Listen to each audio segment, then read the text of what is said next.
आज ये वीडियो बहुत ही कमाल का होने वाला है, क्योंकि आज इस वीडियो में हम बात करने वाले हैं कि चाहे रेफ्रिजरेटर हो या फिर एयर कंडीशनर हो या फिर वाटर कूलर हो या फिर कूलर हो या फिर फैन मोटर हो या फिर थर्मोस्टेट हो, कोई भी पार्ट हो जो मोटर जिसमें वेंडिंग की जाती है, जिसमें सप्लाई दी जाती है 220 का करंट, उसका बॉडी अर्थ कैसे चेक किया जाता है, आज मैं स्टेप बाय स्टेप प्रैक्टिकल में बताने वाला हूं। इसलिए वीडियो को कंप्लीट देखते रहिए। उसके साथ में मैं बताना चाहूँगा, एक हमारे दोस्त ने पूछा है कि कंडेंसर या फिर कूलिंग कॉइल को चेंज कब किया जाता है, चाहे एयर कंडीशनर का हो या फिर रेफ्रिजरेटर का हो। कंडेंसर वह कब चेंज किया जाता है, चेंज करने की ज़रूरत कब पड़ती है, स्टेप बाय स्टेप मैं बताऊंगा। और उससे पहले मैं हमेशा की तरह बताना चाहूँगा कि अगर आपने अभी तक अमरीश 11 टेक चैनल को सब्सक्राइब नहीं किया है तो नीचे लाल कलर का सब्सक्राइब का बटन है, उसे दबाकर सब्सक्राइब कर लें और बेल आइकन को प्रेस कर दें ताकि हमारे आने वाली न्यू वीडियो की नोटिफिकेशन आपको सबसे पहले मिल सके।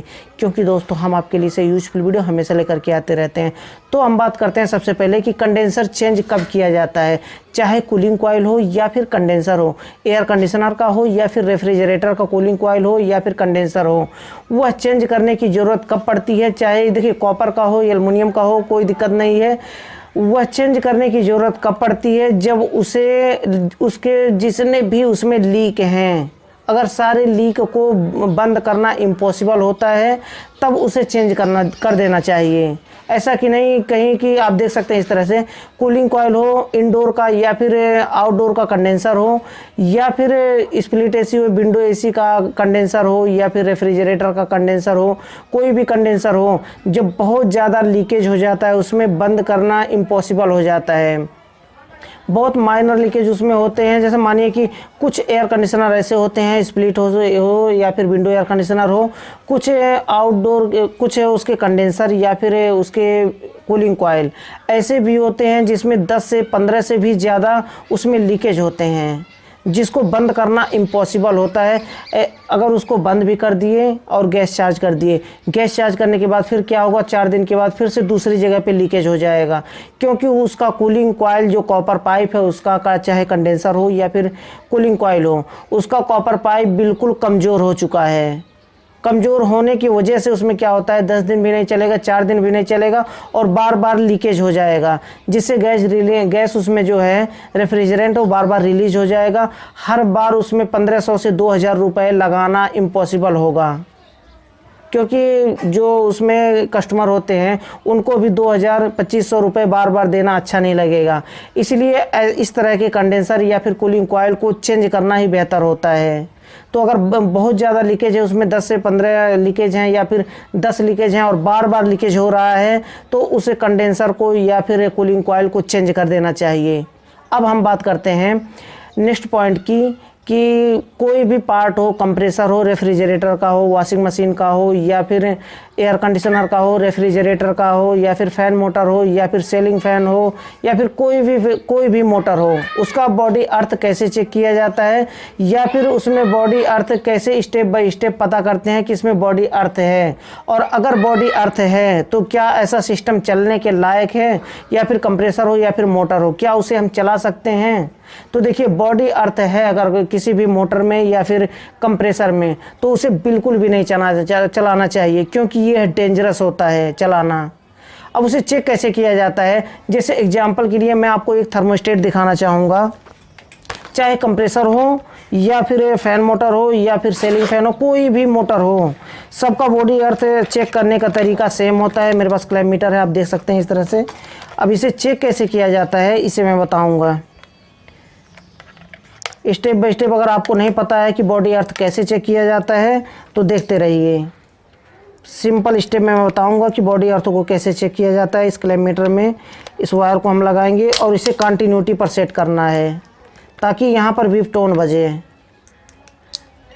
आप सुन पा रहे होंगे, यहाँ पर बीप टोन बज रहा है और यहाँ पर रीडिंग कुछ तो नहीं दिखा रहा है, क्योंकि यहाँ पर रीडिंग नहीं दिखाएगा।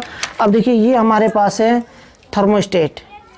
अब इस थर्मोस्टेट को चाहे आप कंप्रेसर मान लें या फिर फैन मोटर मान लें या फिर रेफ्रिजरेटर का मोटर मान लें, कोई भी मोटर आप इसे मान सकते हैं। सेम तरीका होता है, सेम प्रोसेस होता है बॉडी अर्थ को चेक करने का। अब देखिए इसे कैसे चेक करेंगे। अगर मानिए फैन मोटर है तो उसमें रनिंग स्टार्टिंग कॉमन होता है। अगर 3 स्पीड का फैन मोटर है तो उसमें रनिंग होता है, और हाई स्पीड, मीडियम और लो स्पीड होता है, और कैपेसिटर के लिए होता है। अगर कंप्रेसर की बात की जाए तो उसमें भी वही प्रोसेस होता है मोटर की तरह, उसमें रनिंग स्टार्टिंग कॉमन होता है, जिसमें क्या होता है कि किसी एक पॉइंट पर एक प्राड को रखेंगे, और बारी बारी से बाकी 2 पॉइंट बच रहे हैं, या फिर अगर 3 फेज का उसमें 3 स्पीड का फैन मोटर है तो बारी बारी से 4 स्पीड पर बारी बारी से रखेंगे। किसी भी स्पीड पे कंटिन्यूटी नहीं आनी चाहिए।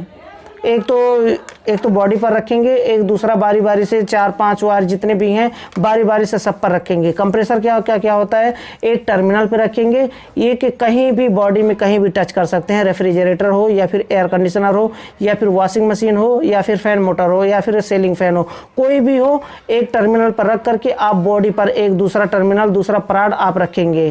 कैसे रखना है, इस तरह से। आप देखिए मैं इसको कंटिन्यूटी पर सेट किया हूँ। उसके बाद एक यहाँ पर पॉइंट आप देख सकते हैं इस तरह के, यहाँ पर 1 या 2 पॉइंट है। इसमें दोनों पॉइंट पर बारी बारी से प्राड को रखेंगे, और दूसरा प्राड है वो बॉडी के किसी भी हिस्से में टच करेंगे। जिससे क्या होता है, अब यहाँ पर समझने वाली बात है कि यह होता कैसे है, ये बॉडी अर्थ होता कैसे है। उसमें देखिए अगर कंप्रेसर की बात की जाए या फिर फैन मोटर की बात की जाए, उसमें वेल्डिंग किया जाता है कॉपर की या फिर एल्युमिनियम की, उसमें वेल्डिंग किया जाता है। और वह क्या होता है कि उसके ऊपर एक परत चढ़ाई जाती है, एक झिल्ली जैसी, एक पन्नी जैसी, उसमें एक परत चढ़ाई जाती है ताकि वायर आपस में टच ना हो। अगर वो आपस में टच होता है तो रनिंग स्टार्टिंग होने का मतलब ही कुछ नहीं है उसमें। तो अगर बॉडी में कहीं भी टच होता है तो उसमें क्या होगा कि बार बार जो भी चाहे कोई भी सिस्टम हो, चाहे एसी हो या फिर रेफ्रिजरेटर हो, उसमें पूरी बॉडी में उसमें करंट उतरेगा।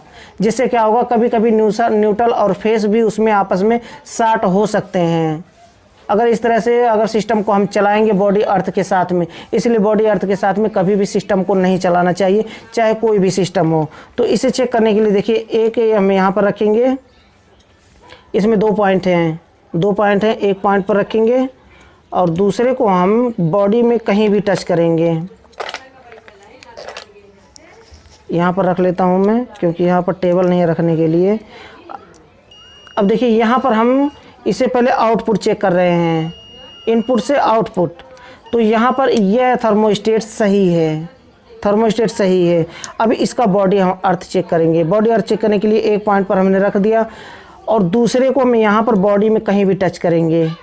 अगर बॉडी में कहीं भी टच करते हैं नहीं है तो फिर समझिए रेफ्रिजरेटर में आपके उसमें 220 का करंट नहीं आएगा, यानी आपको शॉक नहीं लगेगा, वहाँ पर झटका लगने की कोई चांस नहीं होते हैं। अगर यहाँ पर बॉडी अर्थ है तो आप इसे चला भी सकते हैं, लेकिन वहाँ पर बार बार कोई अगर टच करता है वहाँ पर रेफ्रिजरेटर को, तो वहाँ पर उसे करंट लग सकता है, इसलिए डेंजरस होता है। तो इसमें भी एक बाइंडिंग होती है, जिससे क्या होता है कि अगर बॉडी के साथ में कहीं से टच हो जाता है तो यहाँ पर करंट बाहर आना शुरू हो जाता है, लीक हो जाता है यहाँ से। इसलिए अगर बॉडी अर्थ है, कोई भी सिस्टम है, चाहे कंप्रेसर हो या फिर फैन मोटर हो, उसे चेंज कर देना चाहिए सीधा, या फिर उसे रिपेयर करना चाहिए। उसकी बाइंडिंग कहाँ से टच हो रही है उसे रिपेयर करना चाहिए। तो यहाँ पर देखिए यहाँ पर बॉडी अर्थ नहीं है। इस तरह से आप कंप्रेसर या फिर फैन मोटर किसी भी सिस्टम को आप चेक कर सकते हैं आसानी से कि उसमें बॉडी अर्थ है कि नहीं। आई होप कि आप समझ गए होंगे कि बॉडी अर्थ को कैसे चेक किया जाता है। यहाँ पर देखिए कंटिन्यूटी पर यहाँ पर सेट करते हैं, और इसके साथ में मैं प्लस पॉइंट में बात करूँगा कि कुछ हमारे दोस्त पूछते हैं कि क्लैंप मीटर को यूज कैसे किया जाता है, इसे भी हम बात करेंगे। तो थर्मोस्टेट का हम साइड में रख देते हैं। और देखिए इसके साथ में इससे पहले भी ऑलरेडी मैं वीडियो बना चुका हूं, लेकिन इस वीडियो में भी कवर करने वाला हूं कि थर्मोस्टेट को कैसे चेक किया जाता है कि हमारा थर्मोस्टेट सही है। तो इसके लिए देखिए यहाँ पर 2 पॉइंट होते हैं थर्मोस्टेट में, मैं दिखाने की कोशिश कर रहा हूँ। थर्मोस्टेट में 2 पॉइंट होते हैं, एक इनपुट होता है, एक आउटपुट होता है। और किसी थर्मोस्टेट में 3 पॉइंट होते हैं। तो 3 पॉइंट का कोई मतलब नहीं है, सिर्फ हमें ये देखना है कि इनपुट और आउटपुट, आप कहीं से भी इनपुट दे सकते हैं और कहीं से भी आउटपुट निकाल सकते हैं। चाहे आप इधर से इनपुट दें और यहाँ से आउटपुट निकाल लें, और यहाँ से इनपुट दें या फिर यहाँ से आउटपुट निकाल लें। एक सप्लाई कहीं से भी देना है यहाँ पर। और यह काम कैसे करता है ये भी समझ लीजिए रेफ्रिजरेटर। अब होता क्या है, यहाँ पर इसे हम जो नाब है यहाँ का नाब, इसको हम रेंज पर सेट करते हैं। रेफ्रिजरेटर के किसी भी रेंज पर हम सेट करते हैं हमें कितनी कूलिंग चाहिए रेफ्रिजरेटर में, इसे यही काम करता है थर्मोस्टेट। इसका टेल है ये, इसमें इसमें एक इसमें भी गैस भरा होता है और इसे हम किसी एक रेंज पर सेट करते हैं कि हमें कितनी कूलिंग चाहिए। अब होता क्या है कि इसमें रेफ्रिजरेंट होता है, एक गैस होता है इसमें। जब यह गैस धीरे धीरे सिकुड़ता है एक बार फैलता है। जब यह कहाँ पे अटैच होता है ये भी समझिए, यह अटैच होता है कूलिंग कॉइल के ठीक नीचे, इस तरह से अटैच होता है और यह बाहर लगा होता है थर्मोस्टेट। इस नाब को घुमा करके हम सेट करते हैं मैक्सिमम या फिर नॉर्मल या फिर हाई लो, कुछ भी होता है। अलग अलग रेफ्रिजरेटर में अलग अलग तरह से लिखा होता है, तो इसे हम सेट करते हैं और ये कूलिंग कॉइल के अंदर लगा होता है, कूलिंग कॉइल के ठीक नीचे। जैसे ही इस टेम्परेचर पर सेट किए हुए टेम्परेचर पर पहुंचता है तापमान, और इसमें जो गैस भरा हुआ है वो सिकुड़ता है। सिकुड़ने की वजह से क्या होता है कि इसमें जो भी एक डायफ्राम लगा होता है, डायफ्राम हुआ है, इसके साथ में जो गैस लगा हुआ है, इसमें गैस भरा हुआ है, इसके साथ में डायफ्राम भी सिकुड़ता है। और सिकुड़ने की वजह से क्या होता है, यहाँ से देख सकते हैं आप, यहाँ से एक आउटपुट सप्लाई है, एक इनपुट सप्लाई है, जो कि क्या होता है कि यहाँ से आउटपुट सप्लाई खींच करके स्प्रिंग लगा होता है, खींच करके इस सप्लाई को छोड़ देता है। जिससे क्या होता है कि यहाँ से इनपुट सप्लाई एक आती है और एक आउटपुट सप्लाई कंप्रेसर के ठीक रनिंग में जाकर के, या फिर कॉमन में नहीं तो रनिंग में जाकर के अटैच होता है इसका एक सप्लाई। जिससे क्या होता है, कॉमन में सप्लाई है और रनिंग का वहाँ पर सप्लाई छोड़ देता है कंप्रेसर। जिससे क्या होता है, कंप्रेसर वहाँ पर चलना बंद कर देता है और हमारा फ्रिज जो होता है, रेफ्रिजरेटर होता है, वह कूलिंग करना वहाँ पर बंद कर देता है। अब फिर वापस से क्या होता है, वापस स्टार्ट कैसे होता है, तो इसमें जो गैस भरा हुआ है इस लाइन में, यह फिर से फैलना शुरू हो जाता है धीरे धीरे। पहले तो सिकुड़ करके सप्लाई कट कर दिया, लेकिन अब यहाँ पर क्या हो रहा है कि यहाँ पर गैस जो भी है इसमें फैलना शुरू होता है फिर से वापस से। जब फैल रहा है तो यहाँ पर स्प्रिंग इसमें लगा होता है, जो स्प्रिंग वो खींच करके फिर वहाँ पर लगा करके इनपुट से लेकर के आउटपुट को सप्लाई को जोड़ देता है फिर से। और वहाँ पर जब गर्मी होती है रेफ्रिजरेटर के अंदर, फिर से गर्मी होने लगती है, बर्फ़ पिघलने लगता है वहाँ पर, और उसे इस थर्मोस्टेट में जो रेंज सेट किया हुआ है, ऐसा लगता है कि उसको कि अब यहाँ पर टेम्परेचर हमारा हाई हो रहा है। जिस टेम्परेचर पर हमने सेट किया हुआ है, यहाँ से जब हाई होगा तो यहाँ पर फिर से सप्लाई जोड़ देता है दोनों को, और वहाँ पर रनिंग में सप्लाई पहुँच जाती है और कंप्रेसर स्टार्ट हो जाता है। इस तरह से रेफ्रिजरेटर काम करता है। अब इसे चेक कैसे करना होता है, देखिए यहाँ पर है, यहाँ पर एक इनपुट सप्लाई होता है, एक आउटपुट सप्लाई होता है, जो कि सीरीज में होता है। यह पैरेलल नहीं होता है, सीरीज में होता है इसका कनेक्शन। यहाँ से एक सप्लाई इनपुट में देंगे, एक सप्लाई आउटपुट में देंगे। चाहे आप सीरीज से चेक करो, सीरीज बल्ब से भी आप चेक कर सकते हैं, या फिर क्लैमीटर से भी कंटिन्यूटी पर सेट करके आप चेक कर सकते हैं। कैसे चेक करना ये एक बार फिर से देख लीजिए। शायद मैं इससे पहले थोड़ी देर पहले मैं बताया हूँ, शायद आप समझ नहीं पाए हो या फिर देख नहीं पाए हो ध्यान से, फिर से मैं बता रहा हूँ। एक हमारे पास क्लैमीटर है और इसे हम सेट करेंगे कंटिन्यूटी की रेंज पर। यहाँ पर आप देख सकते हैं कंटिन्यूटी की रेंज पर सेट करेंगे और एक प्राड को बारी बारी से दोनों पर रखेंगे। मैं क्लैमीटर को यहाँ पर रखता हूँ।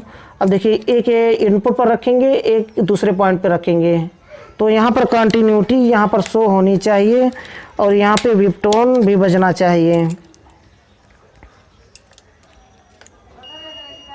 देखिए विपटोन यहाँ पे बज रहा है, मैं चेक कर लिया हूँ। उसके बाद एक पॉइंट यहाँ पर रखेंगे और दूसरा पॉइंट यहाँ पर रखेंगे, तो यहाँ पर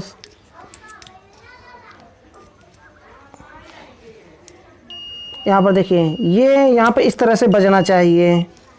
तो समझ जाइए कि थर्मोस्टेट सही है। अगर नहीं, यहाँ पर सीरीज का बल्ब भी नहीं जल रहा है और आउटपुट सप्लाई यहाँ पे विपटोन भी नहीं बज रहा है, तो समझ लीजिए कि यह थर्मोस्टेट ख़राब है। यहाँ पर थर्मोस्टेट यह काम नहीं करेगा। अभी इसे रेफ्रिजरेटर को चलाने के लिए अगर आपके पास एक्स्ट्रा थर्मोस्टेट नहीं है, तो इसे चलाने के लिए एक थिम्बल यहाँ पे लगा होता है, एक थिम्बल यहाँ पर लगा होता है। दोनों थिम्बल को निकाल लें, निकाल कर एक छोटा सा वायर वहाँ पर ज्वाइंट करके दोनों थिम्बल को एक साथ में ज्वाइंट कर दें।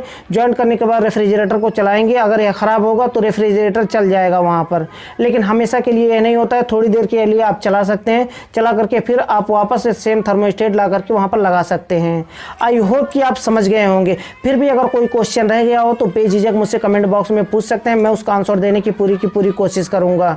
तो ये छोटा सा वीडियो था और लास्ट में फिर से बताना चाहूँगा कि अगर आपने अभी तक अमरीश 11 टेक चैनल को सब्सक्राइब नहीं किया है तो नीचे लाल कलर का सब्सक्राइब का बटन है, उसे दबाकर सब्सक्राइब कर लें और बेल आइकन को प्रेस कर दें ताकि हमारे आने वाली न्यू वीडियो की नोटिफिकेशन आपको सबसे पहले मिल सके, क्योंकि दोस्तों हम आपके लिए सही यूजफुल वीडियो हमेशा लेकर के आते रहते हैं। तो दोस्तों आज के लिए बस इतना ही था, अगले वीडियो में फिर जल्दी मिलते हैं एक नए टॉपिक के साथ।